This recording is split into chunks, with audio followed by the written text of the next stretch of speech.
Pai nosso que estás no céu. Vamos analisar isso aqui.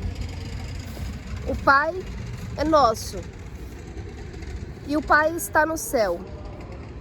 Se o Pai é nosso e o Pai e o Filho são um, e o Pai está no céu, nós também estamos no céu. Porque o Pai e o Filho são um. O Pai e o Filho são um. Então, onde o Pai está, o Filho tem que estar. Se o Pai está no céu, o Filho tem que estar no céu. Então, a gente vai entender palavra por palavra, porque quando a mente ela caiu no esquecimento da matéria, quando a mente ela foi expulsa do paraíso, ela foi expulsa por ela mesma, ela se expulsou do conhecimento de todas as coisas. E a partir de então, a mente ela começou a desassociar todas as coisas e todas as informações. Então, os ouvidos humanos que ele escolheu ouvir a partir do ego, né? Ele não entende coisa alguma. E a gente vai tentar tirar essa dissociação passo a passo, tá? E eu vou mostrando para vocês onde está a dissociação. Porque uma vez que a mente, ela acreditou estar separada dela mesma, além dela cair na matéria e desassociar todas as informações, ela vai projetar a culpa de todas as coisas em alguma coisa ou em alguma situação. Ela não vai saber que a responsabilidade está nos pensamentos e nas escolhas que ela faz no tempo. E o tempo é esse espaço onde ela se excluiu de si mesma. E aí, ela acabou projetando a culpa em Deus. Então, ela acreditou que Deus a expulsou do paraíso. Na verdade, ela se expulsou do conhecimento e apareceu no mundo da projeção. Então, ela começou a projetar todos os pensamentos. E o que acontece? Como os pensamentos, a partir do momento em que ela se expulsou, eles não estavam mais puros, ela acredita, a mente que está no tempo, aqui nesse mundo, ela acredita que está separada de Deus. Então, veja bem aqui, Pai nosso que estás no céu. O Pai é nosso, o Pai e o Filho é um. Se o Pai está no céu, o Filho está no céu. Santificado seja o seu nome. Santificado significa uma coisa que vai ser feita. Só que como Deus é eterno, todas as realizações dele já foram realizadas. E nós aqui na Terra, nesse espaço-tempo, nós só temos as capacidades. As capacidades não são realizações.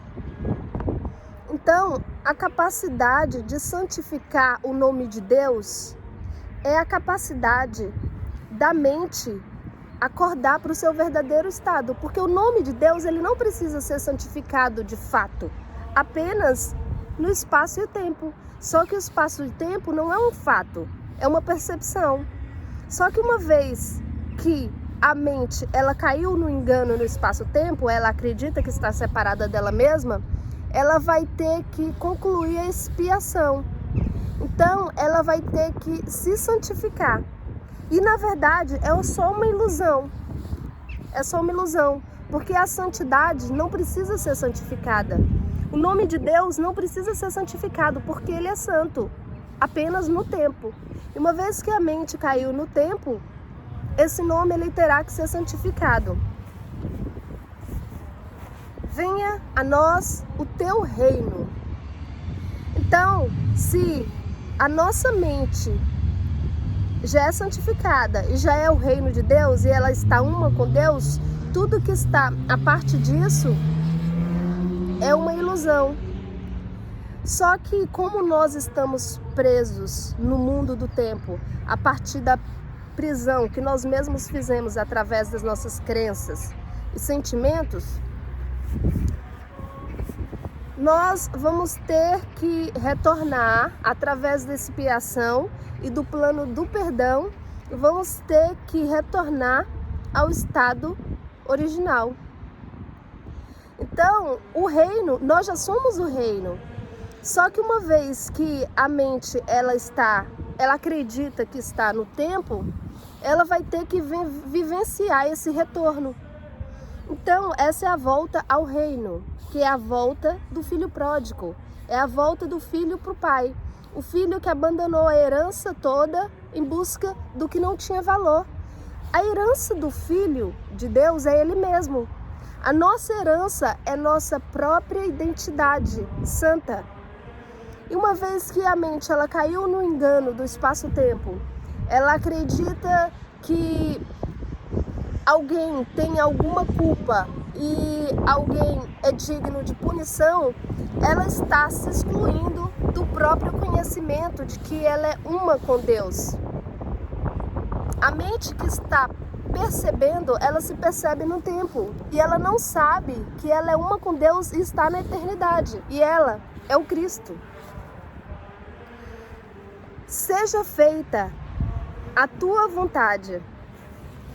Então, no Evangelho, Jesus diz, quando o pessoal voltou daquele grande milagre dos pães, da multiplicação de pães, e o pessoal voltou, Jesus deixou claro que muita gente voltou não por causa da glória de Deus, mas voltou pelo pão.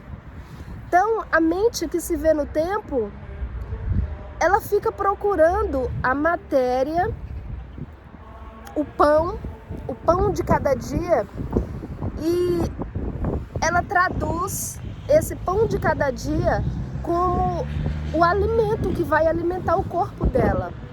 Só que Jesus está se referindo ao alimento do Espírito, que é o próprio Espírito. E é esse alimento que alimenta a mente.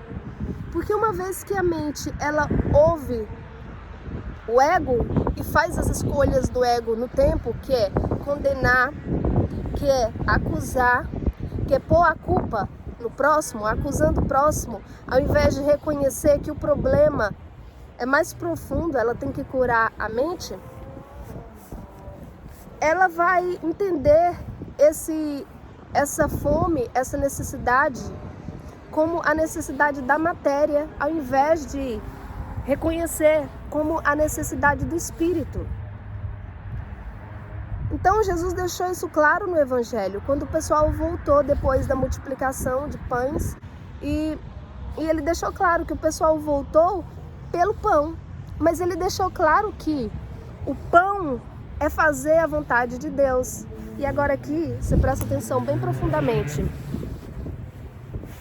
O pão de cada dia, segunda, terça, quarta, quinta, sexta, sábado. O pão de cada dia dai-nos hoje. Então, hoje é o agora. O agora é a eternidade. A eternidade é a mente unida a ela mesma, onde ela sabe que se ela fizer a vontade de Deus, ela vai ter todas as coisas. Então, ela vai ter todas as coisas. Ela não terá necessidade de pedir o pão de cada dia, porque ela sabe que ser e ter não estão separados. Então ela sabe que ela tem o que ela é. Então ela só precisa reencontrar com essa identidade no agora, que ela terá todas as coisas, não só o pão que alimenta o corpo físico, como esse pão que é fazer a vontade de Deus, que alimenta a alma.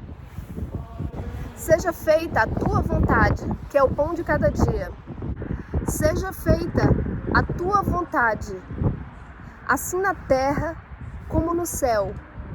Então, se o Pai e o Filho são um, e se Deus está no céu, e a vontade de Deus é o Filho dele, então essa vontade que tem que ser feita é viver essa própria identidade na santidade de Deus.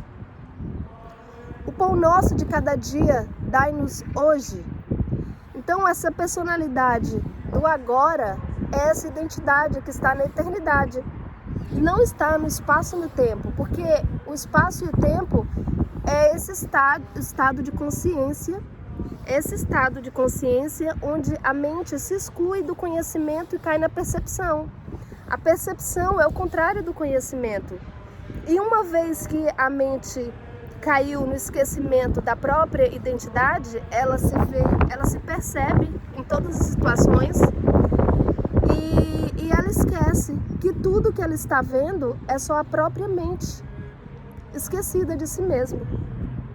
Perdoai as nossas dívidas. Perdoai as nossas dívidas, assim como nós perdoamos os nossos devedores. Agora aqui, ó, aqui é muito profundo. Se você entender só isso aqui, a sua mente, ela ilumina automaticamente. Perdoai as nossas dívidas, assim como nós perdoamos os nossos devedores. Nós não temos necessidade de perdão. Deus não nos perdoa porque Deus não condena. Uma pessoa, ela só vai precisar do perdão se ela for condenada, e ela só pode ser condenada por ela mesma, porque todos os problemas surgem da mente culpada. E a mente, numa tentativa de se livrar da culpa, ela se expulsa e assim nasce o mundo. Essa é a fundação do mundo. Então, como Deus é puro amor e Ele não condena, porque só os culpados condenam, e Deus é inocente, Deus é santo, a mente se colocou em estado de condenação, onde ela se prende, ela se vê presa em um espaço de tempo, em um espaço no tempo. Ela projeta a culpa, a mente, o ego, ela projeta a culpa no próximo, e ela só vai se libertar dessa loucura se ela for capaz de perdoar o próximo. Porque a partir do momento em que ela perdoa o próximo, ela se livra da culpa e ela vai acordando para o conhecimento de que ela está na eternidade, que ela é uma com Deus. Porque os culpados, eles atacam.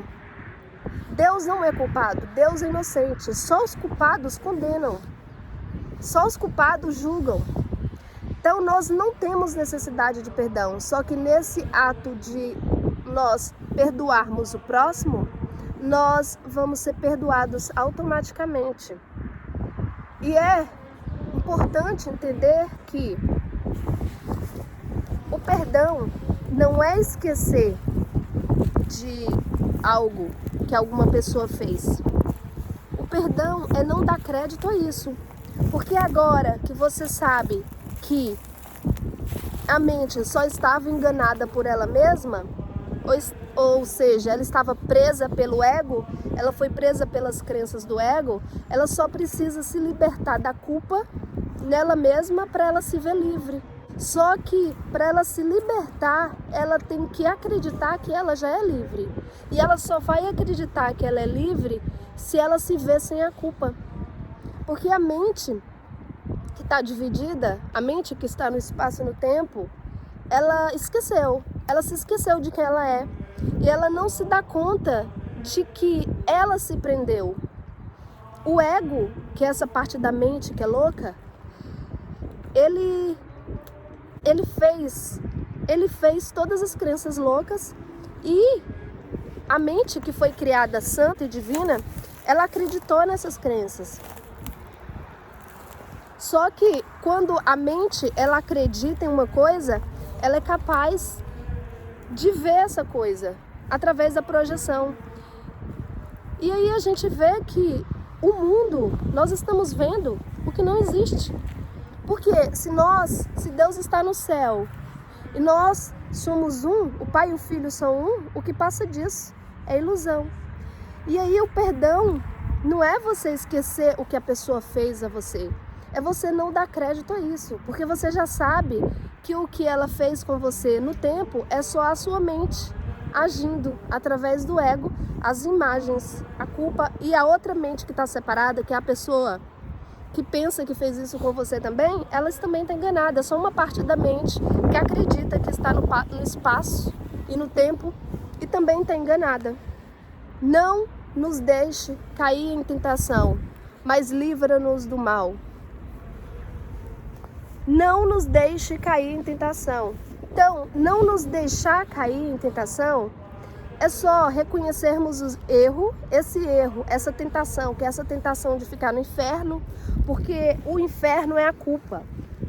E o ego, ele tem um certo tipo de prazer em julgar e em condenar o próximo, porque ele é tão enganado que ele acredita que ele julgando o próximo, ele vai se ver livre da culpa. E aí a mente, ela vai ficando mais presa na matéria e ela não se dá conta de que ela está na eternidade. Ela acredita que ela é um corpo físico, ela se identifica com o corpo físico e o corpo vai sofrer todas as punições que a mente impõe sobre ele. Então ela vai nascer, morrer, porque ela acredita que ela é capaz de morrer. Ela se identifica com o corpo, ela acredita que é um corpo físico. E porque ela acredita nisso, ela vive isso. Porque a mente, ela vive o que ela acredita. Nós temos que desacreditar nisso. Nós temos que não dar crédito às informações que nós temos no tempo, as informações de culpa que nós temos no tempo. Nós temos que tirar a crença nisso para podermos saber que nós somos um com Deus. Então, não nos deixar cair em tentação é reconhecer esse erro mental e escolher abandoná-lo. Então, quando uma situação acontecer e sentirmos raiva, a primeira coisa que temos que saber é que, a partir do momento em que sentimos raiva, vai nascer uma projeção daí. Vai nascer uma projeção. E como a mente, se ela está com raiva, ela é uma tentativa dela colocar a culpa em outra pessoa. Porque a raiva é sempre a tentativa da mente colocar a culpa de outra pessoa em uma coisa que outra pessoa fez para você. Então, automaticamente vai vir uma próxima situação bem parecida, só que a mente não vai se dar conta, porque ela está no tempo, ela está enganada.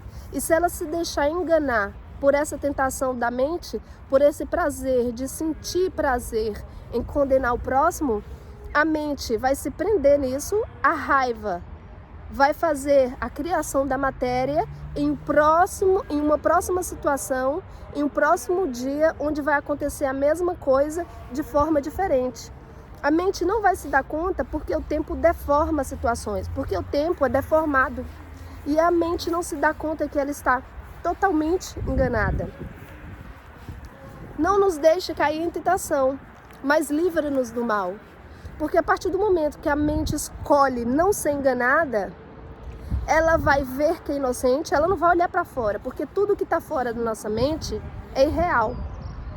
É irreal, é só ilusão criada pela mente. Ela vai ter que olhar e reconhecer a inocência dela. E aí ela vai ter que perdoar essa situação que ela está vendo, porque o mal, ele não está fora, ele está dentro. Ela vai perdoar essa situação falsa, porque ela sabe que é falsa.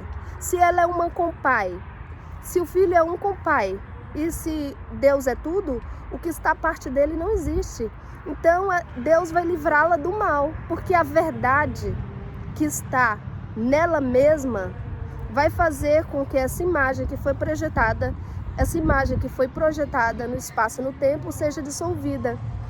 E aí, os sonhos de ilusão, que é o espaço-tempo, que foi projetado a partir da culpa, vai virar um sonho de alegria, porque a mente dela, ela vai se reconhecer inocente, e aí que entra a terra prometida. A mente vai ser capaz de estender a terra prometida. E ela vai ter todas as coisas que ela precisar, porque ela buscou o reino de Deus, ela buscou o reino de Deus, ela encontrou a inocência dela mesma, porque a inocência dela só foi escondida pela ignorância, e pela falta de conhecimento dela. E aí, por isso que os mansos herdaram a terra, porque as mentes que não acusam, elas estão em paz. Esses são os mansos. E os que estão em paz, eles não têm medo. Quem não tem medo não tem pecado, porque não ataca, não condena. E aí, por isso que os mansos herdaram a terra, porque eles vão ser capazes de projetar um mundo de sonhos felizes. Pois teu é o reino, tudo que é do Pai é nosso. Se o reino é do Pai, o reino também é nosso, porque nós somos a herança de Deus. Pois teu é o reino, o poder, porque poder é inocência. Os inocentes têm todo o poder, porque eles não necessitam de força, porque eles sabem que se eles lutarem, eles vão estar lutando contra eles mesmos. Eles têm esse conhecimento. Os inocentes têm todo o poder juntamente com Deus. E a glória. E a glória é toda a integridade do Pai ao Filho, unido com toda a humanidade, com todas as coisas, onde essa sabedoria e esse conhecimento, a mente retorna ao paraíso, que é esse estado original dela, e ela sabe que o próximo e ela são um em Deus, e ela acorda para toda a glória. Amém.